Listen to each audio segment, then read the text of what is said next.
High friends, welcome back to my channel. चला आपण new recipe बघणार आहोत। आज मी कांदा चिरून घेतलाय, टोमॅटो घेतले, हिरवी मिरची घेतली, कोथिंबीर घेतली, छानपैकी बारीक कट करून घेतलं हे सगळं। मी कढीपत्ता सुद्धा घेतलेला आहे आणि ही मटकी आहे ती आदल्या दिवशीच मी भिजू घालून ठेवली होती आणि ती बांधून ठेवली, त्यामुळे तिला मोड आलेले आहेत। तर आता तेल घेतलंय, छानपैकी त्याला गरम होऊ दिलं आणि त्याच्यामध्ये जिरे टाकले आणि चिरलेला कांदा मी त्यामध्ये घातलेला आहे।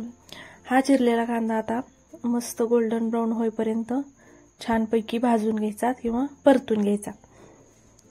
तर आता हे आपण कोथिंबीर वगैरे ते आपण लास्टला टाकली तरी चालते। आता आपण कढीपत्ता टाकून घेतलेला आहे आणि ही मस्तपैकी कांदा परतून घेऊया।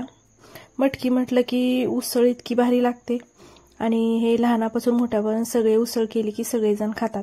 तर आपण थोडीशी मिरची टाकलेली आहे, 2 मिरच्या घेतल्या होत्या कट करून, त्या मी टाकलेल्या आहेत आणि त्या पण छान परतून घ्यायच्यात।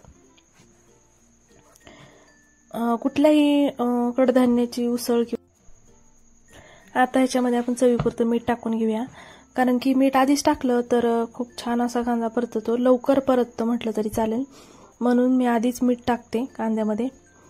आता हे कांद्यामध्ये मीठ वगैरे टाकलेलं आहे, कोथिंबीर टाकायची राहिली ते आपण उसळ टाकल्यावर टाकून घेऊया।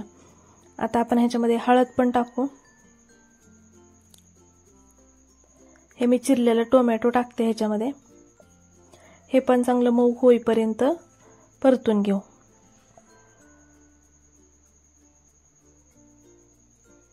उसळ खूप पौष्टिक असते, त्यामुळे मी नाश्त्याला किंवा संध्याकाळच्या टायमिंगला तुम्ही करू शकता, त्यामुळे सगळे आवडीने खातील। ह्या पद्धतीने केली तर खूप मस्त आणि टेस्टी लागते।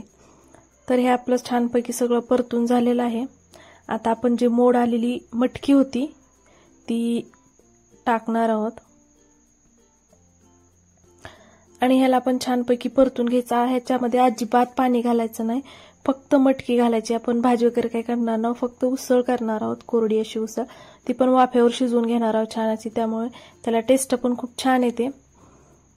तर हे बघा, हे टाकून मस्तपैकी ह्याला हलवून घ्यायचं आहे आणि आता हळद टाकून घेऊ आणि आपण हे मिक्स करून घेऊया आणि 1 ते 2 मिनिटं आपण ह्याला छानपैकी परतून घेऊन झाकून ठेवू। बघा, एक झाकून ठेवायची।